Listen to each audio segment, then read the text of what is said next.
Most gardens are built on repetition. Plant, harvest, pull out, start again every year. That system is fragile. Ancient growers knew something different. If a crop could survive year after year, they didn't replace it. They protected it. They planted once and harvested for decades. In this video, we're bringing back that strategy. These are ancient crops that don't need constant replanting, don't depend on perfect conditions, and don't quit after one season. Jerusalem artichoke. Jerusalem artichokes are tough plants. Despite the name, they aren't artichokes at all. They're related to sunflowers and they grow with the same kind of strength. Once you plant them, they establish quickly and tend to stay put. Their roots grow deep, and most of their energy is stored underground in tubers. That's what makes them so reliable. They can handle dry conditions because those tubers hold moisture. They grow in poor soil because they don't need much feeding. They survive cold winters because the harvest stays protected below the soil. Each year, the tubers multiply. You don't need to replant them, and you don't need to give them much attention. You simply harvest what you want and leave some behind. The plants return on their own the following season. For many indigenous North American growers, Jerusalem artichokes were an important food crop because they were dependable. When other crops failed, these often survived. They were less affected by drought, cold, or pests and could be dug up well into winter if the ground wasn't frozen. They're high in calories and provide steady food without a lot of work. Even if a patch is neglected, it usually comes back. Small pieces left in the soil will grow again. If you plant them once and manage the patch carefully, they can keep producing for many years. Egyptian walking onion. This onion grows very differently from the onions most people are used to. It doesn't rely on seeds, follow strict planting seasons, or need to be replanted each year. Once it's established, it takes care of itself. Instead of producing seeds, small bulbs form at the top of each stalk. As those bulbs grow heavier, the stalk naturally bends until they touch the ground. Once they do, roots form and new plants grow. Over time, the patch slowly spreads on its own. After it's planted, there's very little work involved. No yearly sowing, no transplanting, and no careful spacing.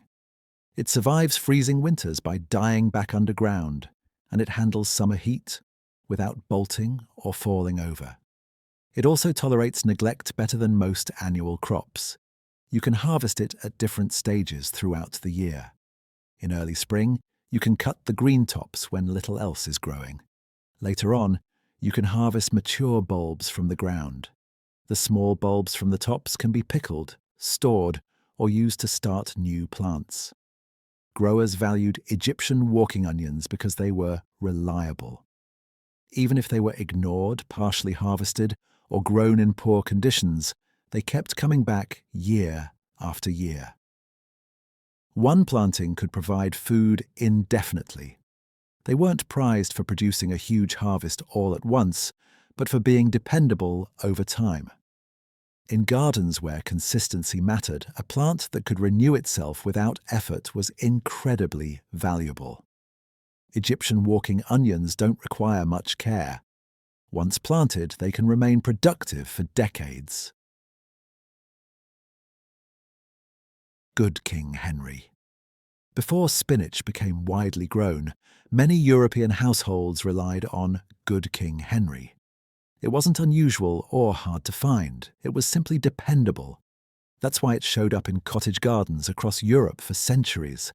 This plant didn't need rich soil, special care, or constant attention. It grew where other leafy greens struggled.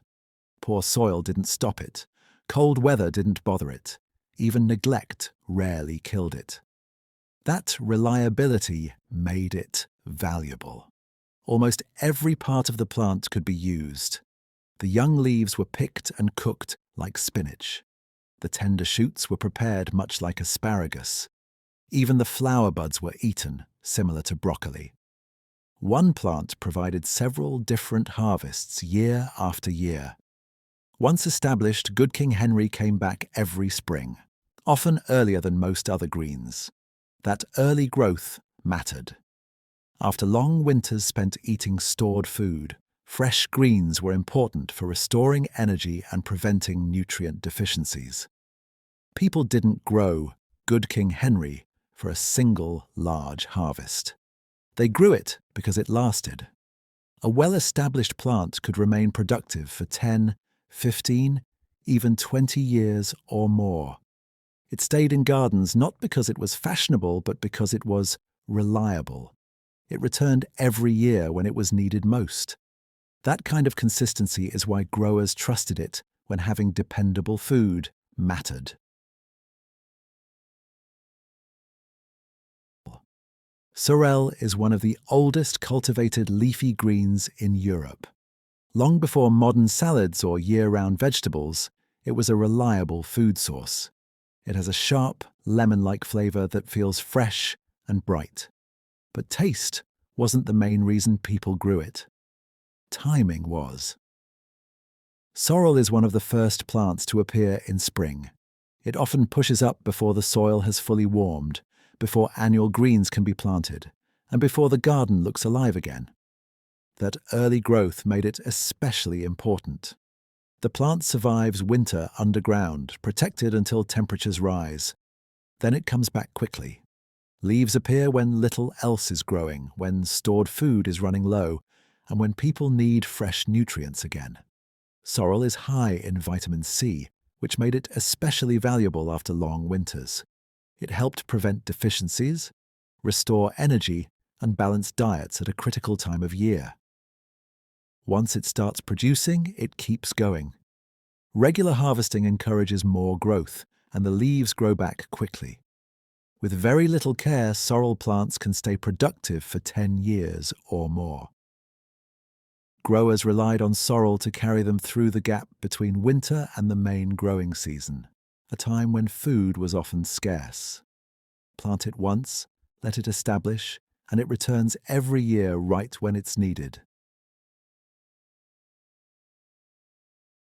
Asparagus. Asparagus takes time.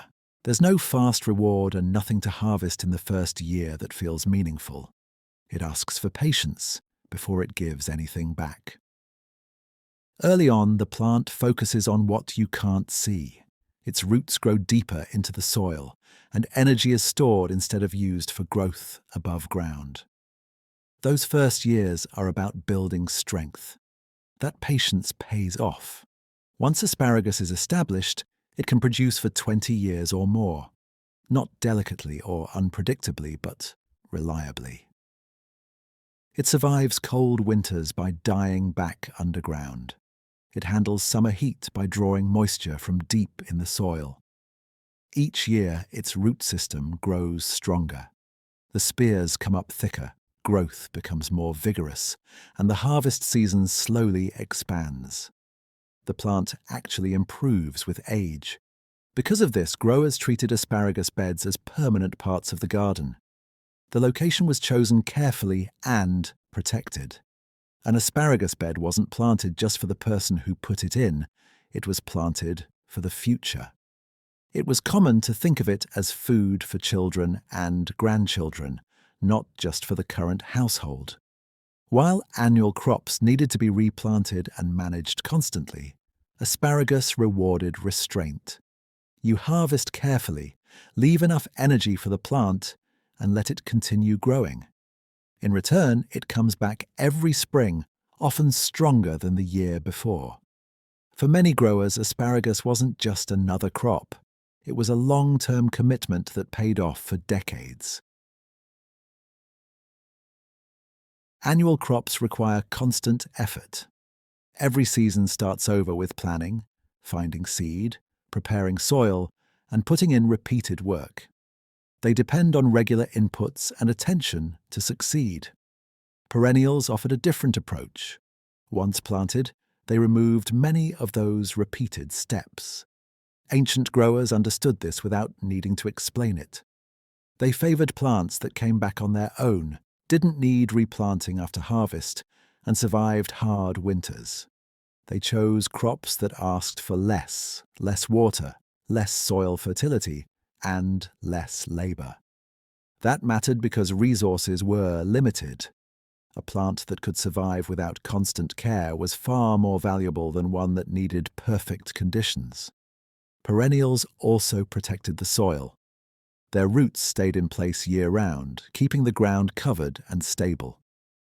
The soil wasn't stripped bare every season, which reduced erosion and allowed organic matter to build up over time. Healthier soil meant more reliable harvests.